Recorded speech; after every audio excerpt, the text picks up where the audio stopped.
નમસ્તે વિદ્યાર્થીઓ, આજે આપણે ધોરણ 5 આસપાસમાં ભાગ પહેલાની અંદર આપણે સમજ મેળવી હતી પાઠ 11માંની સમજ મેળવી હતી ને વિદ્યાર્થીઓ, સુનિતા અવકાશમાં. તો આપણે અવકાશ વિશેની સમજ મેળવી હતી.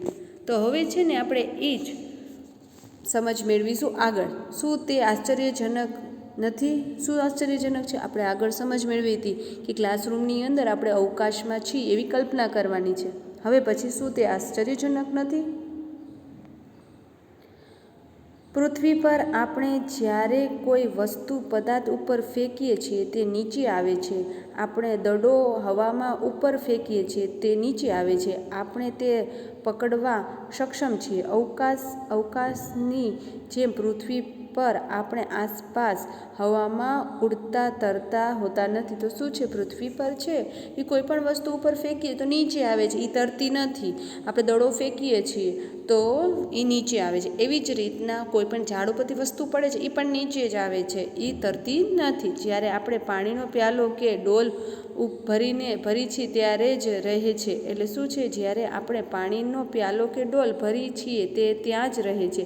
જેમ સુનિતા વિલિયમે કહ્યું કે પાણીના ટીપા રૂપાંતર ફરતું નથી. એટલે શું છે? ટીપાના રૂપમાં ફરતા નથી.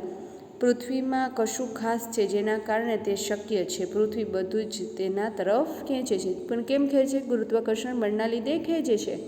ત્યારબાદ સુનિતા વિલિયમ પૃથ્વીમાં 360 કિમી ઉપર અવકાશમાં ગઈ હતી. કેટલા કિમી? 360 કિમી ઉપજી ગઈ હતી. વિચારો કેટલું દૂર હશે. તમે જ્યાં રહો છો તેનાથી 360 કિલોમીટર ઊંચું દૂર શહેર, નગર શોધી કાઢો. એટલે તમે રહ્યો છો એનાથી 360 કિલોમીટર દૂર નગર, શહેર ગોતી કાઢો. પૃથ્વીની આટલી બધી દૂર અવકાશમાં ગઈ હતી. હવે તમે કહી શકો છો કે સુનિતા વાળ કેમ ઊભા રહ્યા હતા? વિચારો, કોઈ પણ ઢાળ પરથી પાણી કેમ નીચે આવે છે? પર્વતો પરથી પાણી નીચે આવે છે, ઉપર નથી જતું. તો શું છે? તમે વિચારો છો કે સુનિતા વિલિયમ છે એના વાળ કેમ ઊભા રહેતા હતા? કઈ રીતે ઊભા રહેતા હતા?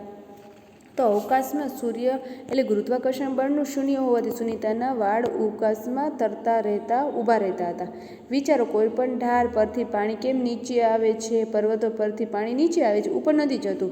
તો કેમ નથી જતું? તો ઢાળ પરથી પાણી પૃથ્વીના ગુરુત્વાકર્ષણ બળને કારણે નીચે આવે. તે રીતે પર્વતો પરથી પણ પાણી ગુરુત્વાકર્ષણના બળને લીધે નીચે આવે છે, પરંતુ નીચેથી ઉપર જતું નથી. ત્યારબાદ આગળ છે ચમત્કાર. એક નાનો કાગળ સિક્કો ખેંચે છે. 5 રૂપિયાનો સિક્કો લો અને કાગળનો ટુકડો લ્યો. કાગળનો સિક્કા 1/4 જેટલો હોવો જોઈએ. તો શું છે? કાગળનો ટુકડો લેવાનો છે અને સિક્કો લેવાનો છે. એક હાથમાં સિક્કો રાખો અને બીજા હાથમાં કાગળ. બંને એક જ સમયે નીચે પાડવા દો. એટલે શું છે? કાગળ અને સિક્કો બંને એક સમયે તમારે નીચે પાડવાનો છે. હવે નાનો કાગળ સિક્કા પર મૂકો અને નીચે પાડી દો. આ વખતે શું થાય છે? તો શું કરવાનું છે? તો તમારે છે ને નાનો કાગળ છે એ સિક્કા ઉપર મૂકીને નીચે જવા દેવાનો છે. ત્યારબાદ ચમત્કાર 2. ઉંદર હાથીને ઉંચકે છે.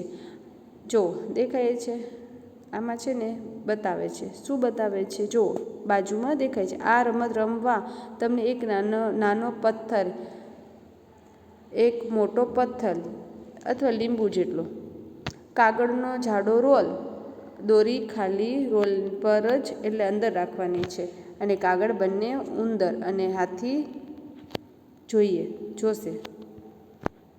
2 ફૂટ લાંબી દોરી લો. તો શું કરવાનું છે?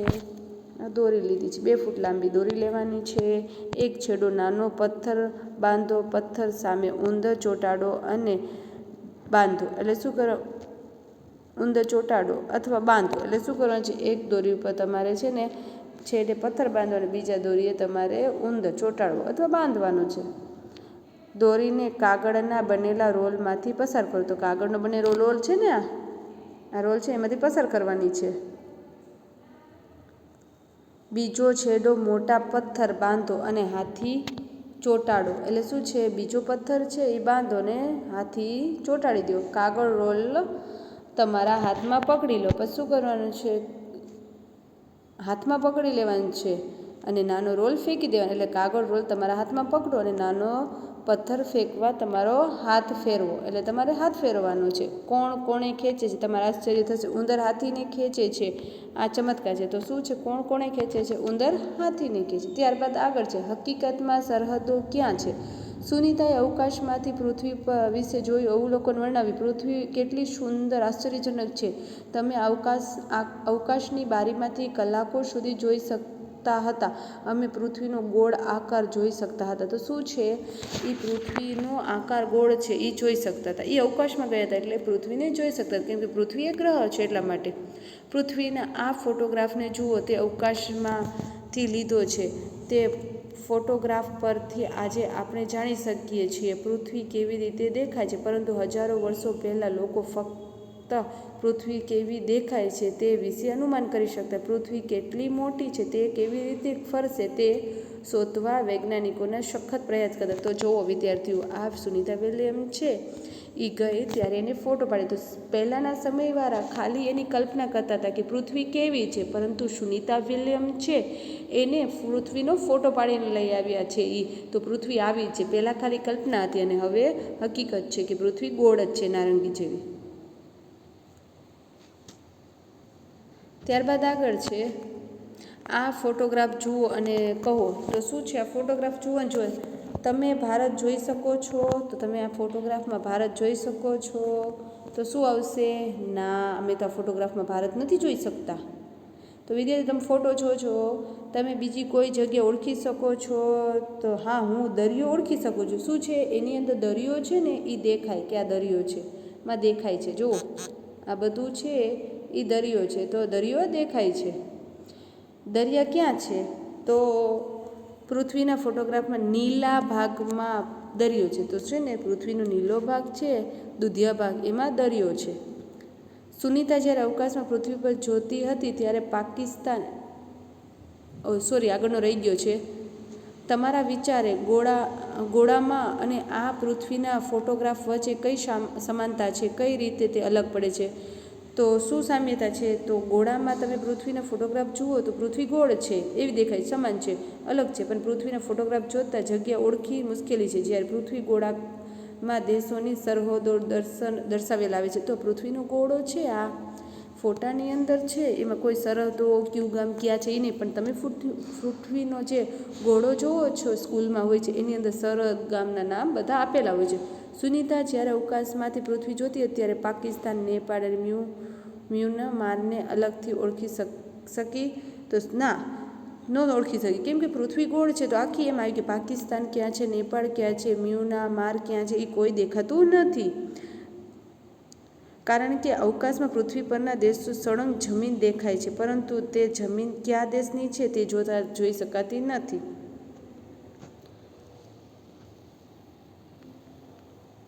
ત્યારબાદ આગળ છે, ખુશ્બુ. જો ગોળા પર બે દેશો વચ્ચે સરહદ જોવા મળે, આવી સરહદો પૃથ્વી પર પણ છે. તો શું છે? જો ખુશ્બુને કહે છે, કોણ કહે છે? ઉમંગ કહે છે કે પૃથ્વી પર છે ને સરહદ જોવા મળે છે ગોળામાં, પણ આવી પૃથ્વી પર એટલે સરહદ જોવા મળે, આવી સરહદ પૃથ્વી પર પણ છે. પણ ના, આપણે ખાલી દર્શાવેલી છે એની અંદર, પણ છે નહીં, પૃથ્વી પર ન દેખાય છે. ગોળો આપણે જોઈએ છીએ ગોળામાં દેખાય, પરંતુ સાચા પૃથ્વીના ફોટા જોયો આપણે જે સુનીતા વિલિયમ પાડી એમાં નથી દેખાતી. ઉમંગ. હોવી જ જોઈએ. આ પુસ્તકમાં ભારત નકશામાં પણ સરહદો આવી જોઈએ, બે રાજ્યો વચ્ચે પણ સરહદો છે. તો શું છે? હોવી જ જોઈએ. ઉમંગ એમ કહે છે. અને પુસ્તકમાં ભારતના નકશામાં પણ સરહદ હોવી જોઈએ. ખુશ્બુ. જો આપણે દિલ્હીથી રાજસ્થાન જઈએ તો શું આપણે આ સરહદ જમીન પર જોઈએ છીએ? તો આપણે રાજસ્થાન કે દિલ્હી જઈએ છીએ તો આની સરહદ જોઈ શકીએ છીએ? તો કે ના. ત્યારબાદ આગળ છે, ભારતના નકશાઓ જુઓ અને કહો. તમે જે રાજ્યમાં રહો છો તે શોધી કાઢો. તો વિદ્યાર્થીઓ, તમે કયા રાજ્યમાં રહ્યો છો? તો શું? તો કયા આવે વિદ્યાર્થીઓ? તમે કયા રાજ્યમાં રહ્યો છો એ શોધી કાઢો. તો તમારે વિદ્યાર્થીઓ આ શોધી કાઢવાનું છે કે તમે કયા રાજ્યમાં રહ્યો છો. તમે જે રાજ્યમાં રહો છો તે પાડોશીમાં કયા કયા રાજ્ય? તો તમે જે રાજ્યમાં રહ્યો છો એ બાજુ કયા કયા રાજ્યો આવેલા છે? તમે બીજા કોઈ રાજ્ય ગયા છો? ઉમંગ વિચારે, જમીન પર રાજ્યો વચ્ચે સરહદો દોરેલી છે. તમે શું માનો છો? ઉમંગ વિચારે છે કે જમીન પર સરહદ દોરેલી છે કે નહીં, વિચારે છે.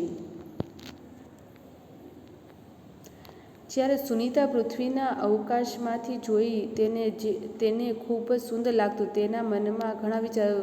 તેને વર્ણવ્યું, ખૂબ જ દૂરથી કોઈ માત્ર જમીન અને દરિયો જ ઓળખી શકાય. જુદા જુદા દેશો કંઈ જોઈ શકાતું નહોતું. દેશના ભાગના આપણે પડ્યા છીએ. નકશામાં સરહદો આપણે બનાવેલી છે, તે મગજમાં છે. મારી ઈચ્છા છે કે આપણે બધા તેના વિશે વિચારવું જોઈએ અને હકીકતમાં સરહદો ક્યાં છે.